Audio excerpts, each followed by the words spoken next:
Lakini tumewataka taasisi hizi za kimataifa, hizi nchi mbili hizi zikae katika mstari wake.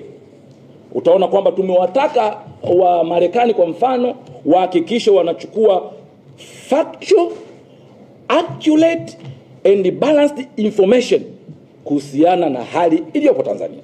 Hoja ya pili, tumewaomba wafanye kitu kinachoitwa upload and respect the principles of non-interference. Haya masuala ya kutokuingilia masuala ya ndani. Lakini tumeitaka ubalozi wa Marekani nchini Tanzania, wakisha waambia ukweli taifa lao la Marekani, watusaidie kuwaambia ukweli mamlaka za Marekani kule Marekani, waweze kumrudisha Tanzania mwanaharakati Mange Kimambi.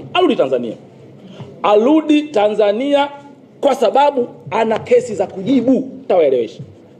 Duniani kuna hadithi za machafuko yaliyowahi kutokea. Hapa mmesikia watu wanazungumza kuhusu watu wamekufa. Si tumewasikia?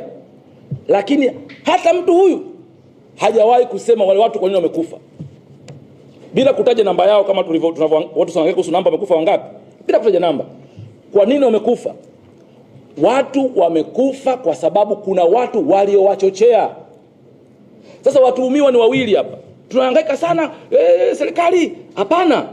Watuhumiwa ni wale walioua wale watu kama tunataka kutenda haki, na wale waliochochea. Yaani yule mtu ambaye alikaa miezi 6 anaandika kwenye mitandao, anajenga chuki, yule ni mtuhumiwa sawa sawa na yule mtu ambaye tunataka tumtuhumu kwa kuua.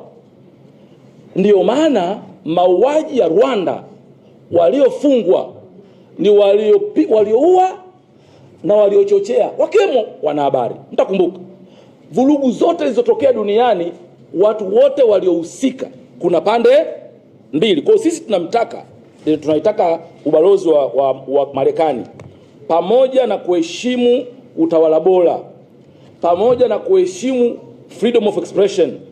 Sisi tunaamini freedom of expression haina maana kuwa ni freedom of violation. Unaweza ukawa na uhuru wa kuzungumza, unaweza ukawa na uhuru wa kueleza hisia zako, lakini lazima uheshimu misingi ya unaozungumza. Leo watu wote waliosababisha watu wao wanaosema wamekufa wafe hawasemwi.